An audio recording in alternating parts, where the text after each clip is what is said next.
Good evening my dear 10th class students.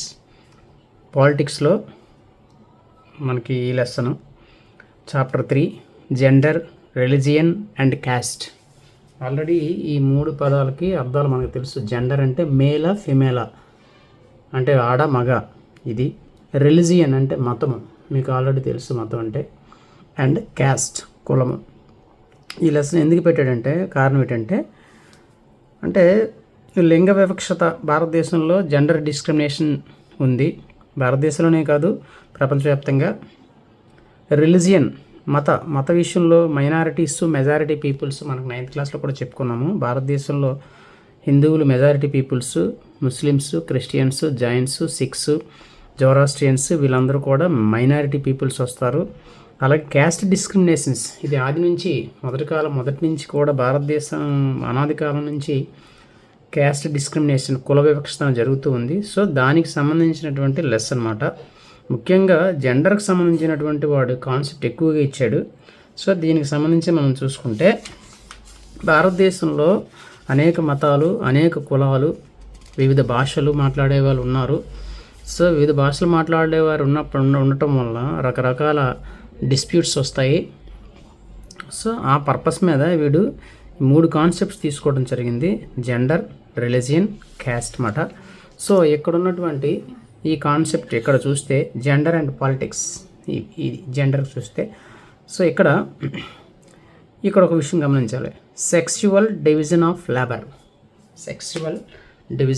Labour అంటే అర్థం ఏంటంటే లింగ ఆధారంగా శ్రమ విభజన. లింగ ఆధారంగా అంటే ఆడ మగ ఆధారంగా చేసే పనులను విభజించడం అన్నమాట. అంటే కొన్ని పనులను ఆడవారు మాత్రమే చెయ్యగలరని కాదు. ఇక్కడ చేయడం అనేది ఎవరైనా చేయగలరు. గొప్ప పనులు ఆడవాళ్ళు చేయగలరు, మగవాళ్ళు చేయగలరు. కానీ ఇక్కడ అనాది కాలం నుంచి భారతదేశంలో కొన్ని పనులు ఆడవాళ్ళే చేయాలి, మగవాళ్ళు చేయగలిగినప్పటికీ వాళ్ళు చేయకూడదు. కొన్ని పనులు మగవాళ్ళే చేయాలి, అది ఆడవాళ్ళు చేయలేరు అనేటటువంటి ధోరణి అన్నమాట. ఆ ధోరణే సెక్షువల్ డివిజన్ ఆఫ్ లేబర్ అంటారు. సో ఇక్కడ నుంచి చూస్తే boys and girls are brought up. దీన్నే బ్రాటప్ అనే సింపుల్గా చెప్పాలంటే గ్రోన్, పెంపకం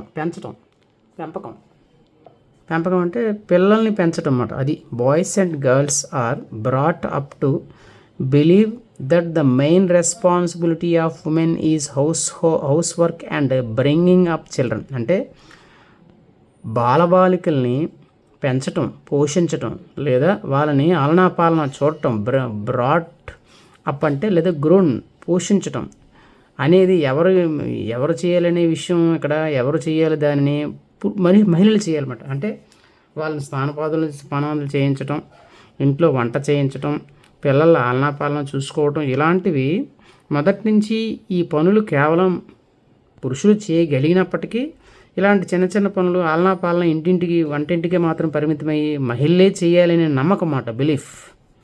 ఇది ఆచారం, ట్రెడిషన్ మొదటి నుంచి వచ్చేస్తుంది. ఉదాహరణకి టైలరింగ్, ఇంటి పని చేయటం, బట్టలు ఉతకటం, ఇలాంటివన్నీ కూడా ఇంటి పని, హౌస్ హోల్డ్ వర్క్ మాట. ఇలాంటి హౌస్ హోల్డ్ వర్క్, పిల్లల ఆలనాపాలన చూడటం, వీటిని పూర్తిగా మహిళలు మాత్రమే చెయ్యాలి, పురుషులు చేయగలిగినా వారు చేయకూడదు. అంటే ఇంటికి సంబంధించిన వర్క్ అంటే నాన్ ప్రాఫిటబుల్, అంటే ఇన్కమ్ రానిటువంటి వర్క్స్ అన్నీ కూడా ఇంటి దగ్గర కూర్చొని మహిళలే చేయాలనేటువంటి ఒక రకమైన మొదటి నుంచి అనాది కాలం నుంచి వస్తున్నటువంటి నమ్మకం. బిలీవ్ అంటే నమ్మకము. సో అది మా డెఫినేషన్. ఈ డెఫినేషన్ చాలా ఇంపార్టెంట్. మరోసారి చూస్తే boys and girls are brought up to believe that, boys girls పోషణ చేయటం అంటే ఇంటి పని, పిల్లల పెంపకం మహిళల ప్రధాన బాధ్యతని బాలబాలికలు నమ్మే విధంగా పెంచుతారు.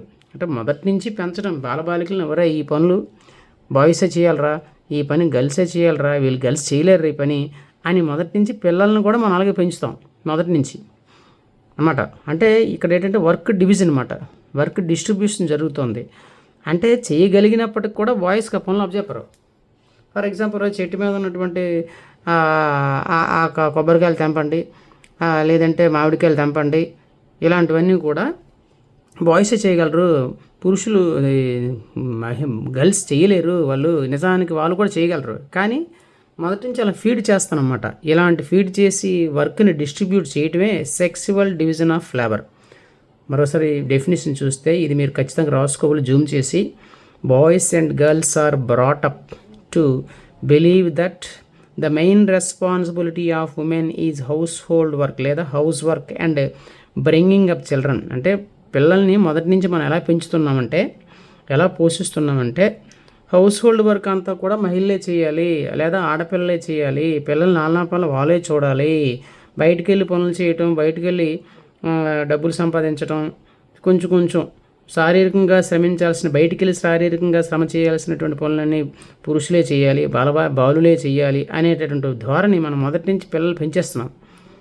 ఇది ఎప్పటి నుంచి వస్తుంది? కోర్స్ ఇటీవల ఇది తగ్గుతుంది అనుకోండి, అది తర్వాత విషయం. So this is reflected in sexual division of labour. ఇది definition. So boys and girls are brought up to believe that the main responsibility of women is house work and bringing up children is called sexual division of power. ఇక్కడి నుంచి మీరు ఇదంతా రాసుకోవాలి, sexual division of power అన్నమాట. ఇది యాక్చువల్గా నిజానికి అన్ని పనులు అందరూ చేయగలరు. పిల్లల్ని కనడం అనేది మహిళలే తప్ప, అదొకటే మహిళలే చేయగలరు తప్ప మిగతా ఏ పనులైనా ఎవరైనా చేయగలరు. ఇటీవల కాలంలో ఇలాంటి వివక్షత అనేది తగ్గింది. తల్లిదండ్రులు ఇరువురు కూడా పోషణ అనేది చూసుకుంటున్నారు. ఒకప్పటిలా లేదు, కొంత మారింది, చాలా చాలా ఇంకా మారాల్సి ఉంది. నిజానికి ప్రపంచంలో సగం మంది జనాభాలో స్త్రీలే ఉన్నారు.